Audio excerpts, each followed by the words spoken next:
आज से यूरोपीय कंपनियों का आगमन, जो कि पहला चैप्टर है इतिहास का, मॉडर्न भारत का, मॉडर्न मॉडर्न हिस्ट्री का, तो उसका आज से शुरू करते हैं डिवीज़न। तो यूरोपीय कंपनियों का भारत में आगमन के क्या कारण रहे हैं? तो 1453 में कुस्तुनतुनिया का पतन होने के कारण यूरोप में से भारत आने वाले स्थल मार्ग अवरुद्ध हो गए, जिसके कारण यूरोप के कई देश भारत जाने के जल मार्ग की खोज पर निकले। इसी क्रम में यूरोप में पुनर्जागरण और दिशा सूचक यंत्र की खोज हुई, जिसके बाद वहाँ के वासी जो निवासी थे वो 3G की चाहत में, जो कि 3G यानी गोल्ड, ग्लोरी और गॉड, इनके खोज में, इनके प्रचार प्रसार में और अपनी प्रतिष्ठा, ये इच्छाओं के कारण वे नए मार्गों की खोज के लिए वहाँ से निकले। मसालों और व्यापारिक वस्तुओं की मांग यूरोप में भारतीय मसालों और जैसे कि काली मिर्च, इलायची आदि, दालचीनी आदि की अत्यधिक मांग थी, क्योंकि वो ठंडा प्रदेश था और वहाँ पे ज़्यादातर मांस का सेवन किया जाता था। और ये मसाले जो थे, ये मांस को सुरक्षित रखने, लंबे दिनों तक सुरक्षित रखने में और स्वाद बढ़ाने में काफ़ी सहायक होते थे। तो इससे इसकी महत्वपूर्ण मांग थी वहाँ, इसकी इम्पोर्टेंस अधिक थी वहाँ। अब कौन कब आए? तो यूरोपीय कंपनियों के स्थापना के क्रम, तो सबसे पहले पुर्तगाल आया, जो कि 1498 में आया और सिकंदर लोदी के टाइम में आया। उसके बाद अंग्रेज आए, जो कि 1600 में कंपनी का स्थापना करते हैं। फिर डच आए, जो कि 1602 में कंपनी का स्थापना करते हैं। फिर डेनिश आए, जो 1616 में। फिर फ्रांसीसी आए 1664 में। यूरोपीय कंपनियों की प्रथम फैक्ट्री कहाँ खुली? तो पुर्तगाली जो कंपनी थी वो 1503 में कोचीन में खुल गई थी। डच कंपनी 1605 में मछलीपट्टनम में। अंग्रेज जो थे वो 1608 में सूरत में खोले। डेनिश जो थे 1620 में ट्रैंकावेयर में खोले। फ्रांसीसी जो थे ये 1668 में सूरत में ही खोले थे। तो ये रहा यूरोपीय कंपनियों की प्रथम फैक्ट्री का। तो देखिए इसमें दिया गया है कि ब्रिटेन जो है और फ्रांसीसी, ये दोनों सूरत में पहली फैक्ट्री स्थापित करते हैं और पहुंचते हैं। फिर पुर्तगाली जो है वो कोचीन पहुंचते हैं और ट्रैंकनबेर में डेनिश पहुंचते हैं और डच मछलीपट्टनम में पहुंचते हैं और वहाँ फैक्ट्री की स्थापना करते हैं। इसके बाद यूरोपीय द्वारा प्रमुख खोजें क्या की गई? तो अमेरिका की खोज कोलंबस ने की, जो स्पेन में था, स्पेन का वासी था। वो 1492 में अमेरिका की खोज करता है। फिर भारत की खोज 1498 में वास्को डी गामा, जो कि पुर्तगाल का था। न्यूजीलैंड की खोज 1642 में तस्मान हॉलैंड का था। ऑस्ट्रेलिया में की खोज 1770 में कैप्टन जेम्स कुक, जो कि ब्रिटेन का था, उसने किया। कोलंबस का जन्म स्थान इटली था, लेकिन वो स्पेन का रहने वाला था। अब एक एक करके देखते हैं। पहला जो कंपनी भारत आई पुर्तगाल, उसका पुर्तगाल में डॉन हेनरिक का शासन था, जो कि समुद्री मार्ग खोजने का आदेश देता है। केप ऑफ गुड होप, तूफानी अंतरिक्ष अफ्रीका के अंतिम किनारे की खोज 1487 में बार्थोलोमियो डियाज द्वारा किया जाता है। और उसके बाद 8 जुलाई 1497 को पुर्तगाली captain Vasco D gamma Bharat की खोज में निकलता है और 20 मई 1498 को वो कालीकट के यानी केरल के तट पर पहुंचता है। भारत पहुंचने के इस मार्ग को Cape of Good Hope route कहा जाता है और समुद्री मार्ग की खोज कर भारत पहुंचने वाला पहले यूरोपीय पुर्तगाली थे ये वास्को डी गामा। फिर वास्को डी गामा कालीकट के कप्पकडाबू, जो कि केरल में है, उसके बंदरगाह पर, जहां शासन जमोरियन का था, जमोरियन ने वास्को डी गामा का स्वागत किया। वास्को डी गामा भारत लौटने की बड़ी मात्रा में मसाले ले गए, जिससे उन्हें यूरोप में 60 गुना मुनाफा हुआ। फिर 1500 में दूसरा बार पुर्तगाली कैप्टन पेड्रो अल्वारेज कैब्राल आया, जो कि 13 जहाज़ों के साथ आया और वास्को डी गामा फिर पुनः 1502 में भारत आया था।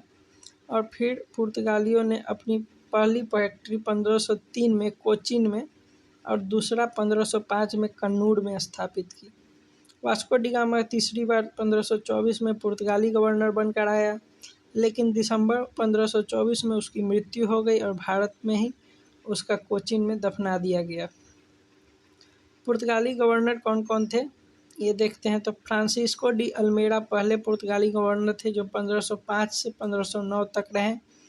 ये ब्लू वाटर पॉलिसी चलाते हैं और पुर्तगाली प्रथम गवर्नर जनरल थे। उसके बाद अल्फांसो डी अल्बुकर्क आते हैं जो 1509 से 1515 तक रहते हैं, जो कि वास्तविक संस्थापक माने जाते हैं पुर्तगालियों के, और भारतीयों के विवाह नीति का प्रोत्साहन यही करते हैं अल्फांसो डी अल्बुकर्क। सती प्रथा के विरोध करने वाला ये पहला यूरोपीय अल्बुकर्क ही था। फिर आते हैं तीसरा नूनो दी कुन्हा जो 1529 से 1538 तक शासन करते हैं, यानी गवर्नर बनकर। 1530 में उसने कोचीन की जगह गोवा को अपनी राजधानी बनाया। 1534 में बेसिन ने 1535 में दीव पर अधिकार कर लिया। मुगलों का पुर्तगालियों से पहला संघर्ष जहांगीर के समय सूरत में 1613 ईस्वी में हुआ था। उसके बाद 1661 में ब्रिटिश चार्ल्स द्वितीय का विवाह पुर्तगाली राजकुमारी कैथरीन से हो गया और पुर्तगालियों ने बम्बई द्वीप ब्रिटेन को दहेज के स्वरूप दे दिया। इसके कारण पुर्तगालियों एवं अंग्रेजों के बीच संघर्ष समाप्त हो गया। पुर्तगालियों का पतन कैसे हुआ? दोषपूर्ण राजनीतिक नीति, विवाह की नीति, ब्राज़ील की खोज के बाद पुर्तगालियों का पश्चिम की ओर झुकाव, अंग्रेज और डच का भारत में प्रवेश, ये मुख्य कारण रहे जिसके कारण पुर्तगालियों का पतन हो गया। भारत में ईसाई धर्म का प्रचार, पुर्तगालियों का प्रभाव क्या रहा? तो पुर्तगालियों के कारण ही भारत में ईसाई धर्म का प्रचार हुआ। यूरोपीय कंपनियों का भारत में प्रवेश का मार्ग मिला। जो समुद्री मार्ग की खोज की थी पुर्तगालियों ने, उसी के द्वारा भारतीय उत्पाद का यूरोप में प्रसार हुआ पुर्तगालियों द्वारा। फिर तंबाकू, मूंगफली, आलू, मक्का, लीची आदि का फसलों का उत्पादन भी भारत में प्रारंभ हुआ पुर्तगालियों द्वारा। भारत में प्रिंटिंग प्रेस भी पुर्तगालियों द्वारा ही बनवाया गया। गोथिक स्थापत्य कला भी पुर्तगालियों द्वारा ही चलाया गया। फिर डच आते हैं। डच जो कि आधुनिक हॉलैंड या नीदरलैंड के निवासी थे। इन्होंने सहकारिता के समर्थन से आया था, मतलब व्यापारियों के सहकारिता समिति के द्वारा बनाई गई थी डच कंपनी, जिसमें संचालन 17 सदस्यीय एक बोर्ड द्वारा किया जाता था। पहली फैक्ट्री डच की मुसलीपट्टनम में आंध्र प्रदेश में 1605 ईस्वी में स्थापित की गई। फिर 1759 में बेदरा के युद्ध में अंग्रेज से डचों का पराजय हो गया। अंग्रेज और डच में युद्ध हुआ बेदरा के युद्ध में 1759 में, जिसमें डच हार गए और प्रथम यूरोपीय फैक्ट्री डचों ने ही 1632 में स्थापित की थी बिहार में। मतलब पहला जो यूरोपीय फैक्ट्री थी वो डचों की थी। फैक्ट्री बनाने का प्रथम प्रयास अंग्रेजों ने 1620 से 1621 में किया बिहार में, लेकिन ये भी असफल रहा। तो ये था यूरोपीय कंपनियों का आगमन का पहला पार्ट। फिर इसके बाद अंग्रेज आते हैं। अंग्रेज ईस्ट इंडिया कंपनी का प्रथम मतलब प्रथम नाम जो था अंग्रेजी ईस्ट इंडिया कंपनी का, वो था governor and company of merchants of London trading into the east Indies. इतना बड़ा नाम था। इसकी स्थापना व्यापारियों ने मिलकर पूर्वी देशों के साथ व्यापार करने के लिए 1599 में की थी। वास्तव में अंग्रेजी कंपनी की स्थापना 31 दिसंबर 1600 की हुई थी, जिसमें महारानी एलिजाबेथ ने इसका स्थापना किया था। मतलब एलिजाबेथ के सानिध्य में हुआ था कंपनी की स्थापना, और कंपनी को पूर्वी देश से व्यापार करने के लिए 15 वर्षों का फरमान दिया गया। अंग्रेजी कंपनी सर्वप्रथम इंडोनेशिया पहुंची, जहां उन्होंने मसालों का व्यापार प्रारंभ किया। फिर कैप्टन हॉकिंस, जो कि ब्रिटेन के राजा जेम्स प्रथम के दूत के रूप में 1609 में मुगल दरबार में पहुंचा हॉकिंस को तुर्की अरबी भाषा का ज्ञान था। उन्होंने इस भाषा के ज्ञान पर जहांगीर को प्रभावित किया। फलतः जहांगीर ने हॉकिंस को खान की उपाधि दी और 400 का मनसब प्रदान किया। कैप्टन हॉकिंस जो थे वो 1611 में भारत से इंग्लैंड लौट गया। इसके पश्चात 1612 में कैप्टन थॉमस बेस्ट आए थे, जो कि सूरत के निकट स्वाली के युद्ध में पुर्तगालियों के जहाजी बेड़ों को परास्त कर देते थे और इसी के कारण बादशाह मुगल जहांगीर से प्रभावित हुआ और 1613 में अंग्रेजों को सूरत में अस्थायी कारखाना स्थापित करने की अनुमति प्रदान की। इसके बाद एशिया में मुक्त व्यापार करने वाले अंग्रेजी व्यापार को इंटरपोलर कहा जाता था। इसके बाद 1615 में जेम्स प्रथम के दूत के रूप में सर टॉमस रो आए मुगल दरबार में। टॉमस रो 3 वर्षों तक भारत में रहा। इसके बाद 1632 में अंग्रेजों को सुनहरा फरमान गोलकुंडा के सुल्तान अब्दुल्ला कुतुब शाह द्वारा दिया गया। सुनहरा फरमान अंग्रेजों को गोलकुंडा के सुल्तान अब्दुल्ला कुतुब शाह द्वारा। इसमें 500 पैगोडा प्रतिवर्ष के बदले मुक्त व्यापार का फरमान दिया गया। ये कब दिया गया? 1632 में।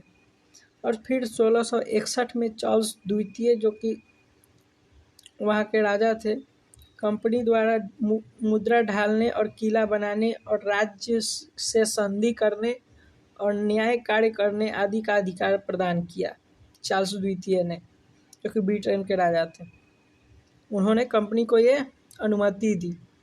जिसके बाद ब्रिटिश राजकुमारी चार्ल्स द्वितीय का विवाह 1661 में पुर्तगाली राजकुमारी कैथरीन से हो गया और चार्ल्स को उपहार के स्वरूप बम्बई का बंदरगाह प्राप्त हुआ, जिसे चार्ल्स ने 1668 में कंपनी को 10 पाउंड के वार्षिक किराए पर दे दिया। फिर 1680 में औरंगजेब ने अंग्रेजों पर जजिया कर लगा दिया। इसके बदले में सीमा शुल्क में छूट दी। इससे भी अंग्रेज दुखी हो गए।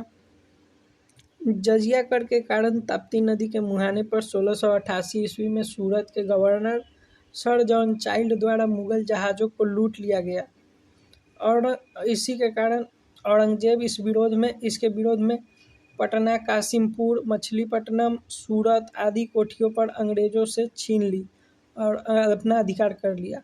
बाद में 17,000 पाउंड के दंड के बाद अंग्रेजों को क्षमा कर दिया, लेकिन सर जॉन चाइल्ड जो कि उसका जहाज़ लूटा था, उसको औरंगजेब ने भारत से निकाल दिया।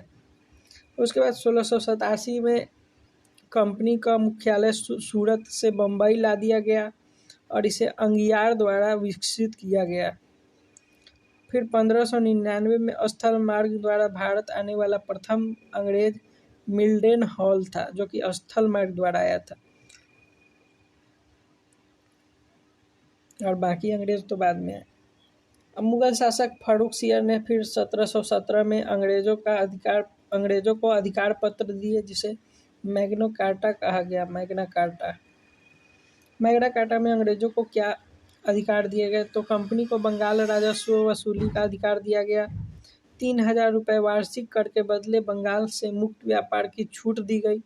10,000 वार्षिक के बदले सूरत में मुक्त व्यापार की छूट दी गई। बम्बई में कंपनी को सिक्कों को ढालने का वैधता प्रदान किया गया। इस प्रकार अंग्रेज कंपनी की स्थिति मजबूत हुई और वह आगे चलकर डचों, फ्रांसीसियों को पराजित करते हुए भारत में व्यापारिक अधिकार स्थापित कर लिया। ब्रिटेन के 2 पूर्ववर्ती कंपनियों के साथ संयुक्त कंपनी बनाया, जिसे the United company of merchants of England trading into the east Indies का नाम दिया गया। चार्टर एक्ट 1833 द्वारा इसका संक्षिप्त नाम ईस्ट इंडिया कंपनी कर दिया गया था।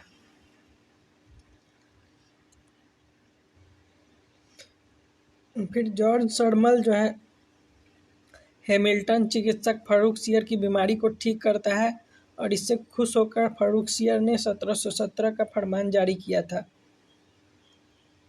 मतलब जो फरमान दिया था 1717 में, वो उसके बीमारी को ठीक करने के एवज में दिया था। फोर्ट से यूरोपीय किला जो है वो फोर्ट सेंट जॉर्ज मद्रास में है, और फोर्ट विलियम कलकत्ता में है, फोर्ट लुई पौंडीचेरी में है।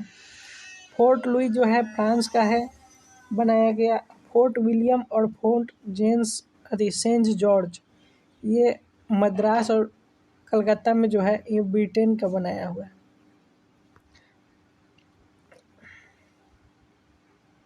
इसके बाद डेनिश आते हैं जो कि पुर्तगाल व अंग्रेज को पुर्तगाली और अंग्रेजों से प्रेरित होकर डेनिश जो कि डेनमार्क थे वो भारत आते हैं व्यापार के लिए।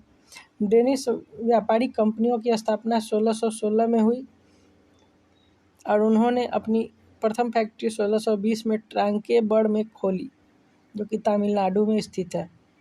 उन्होंने अपनी दूसरी फैक्ट्री श्रीरामपुर बंगाल में खोली।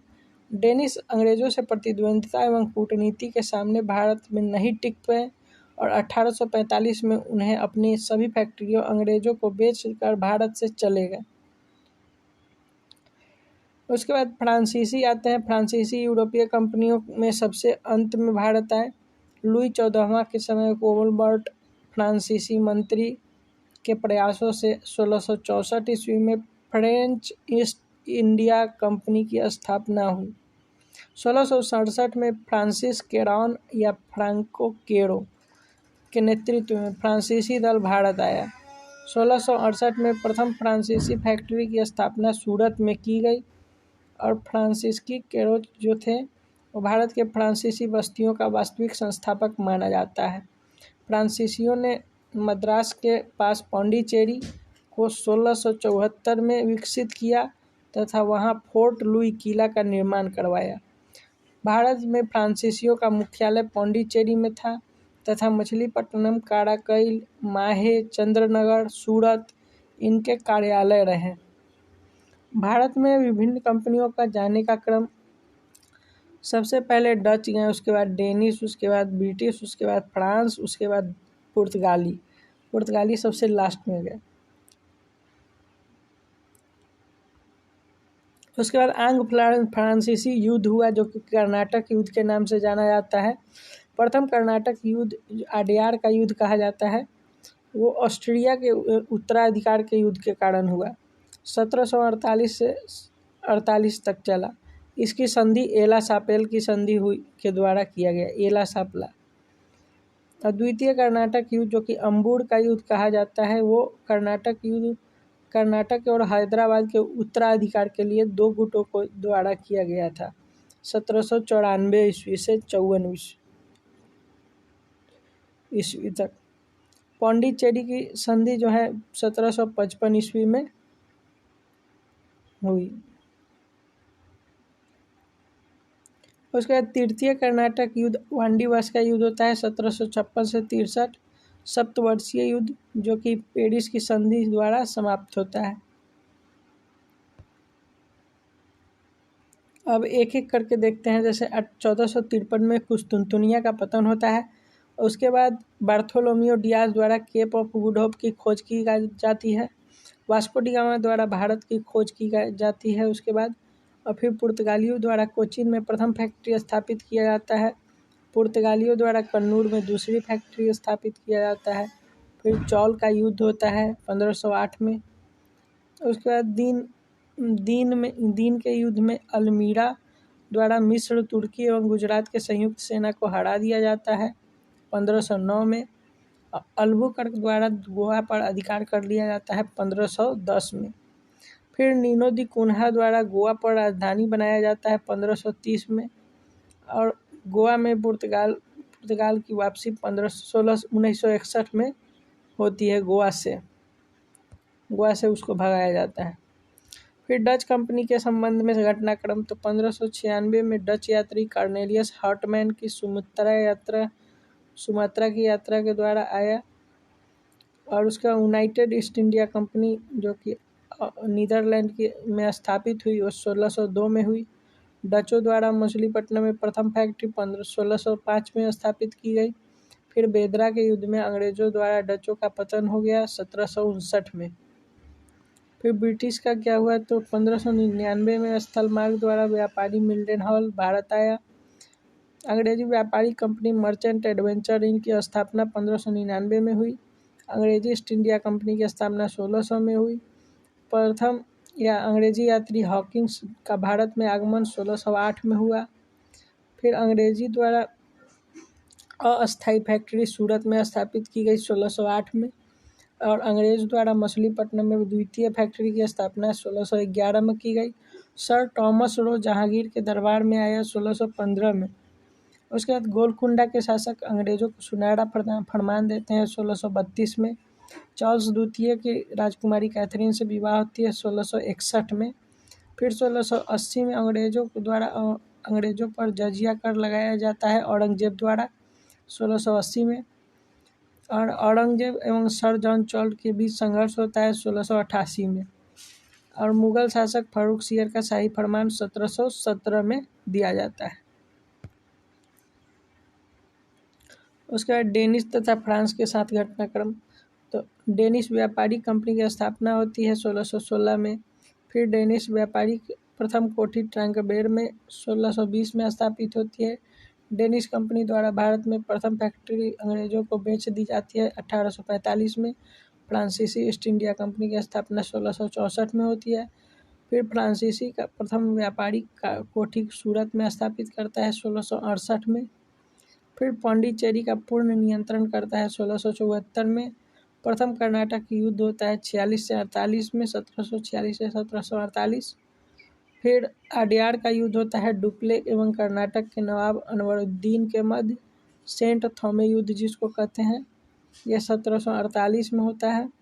फिर एला सापेल की संधि होती है 1748 में।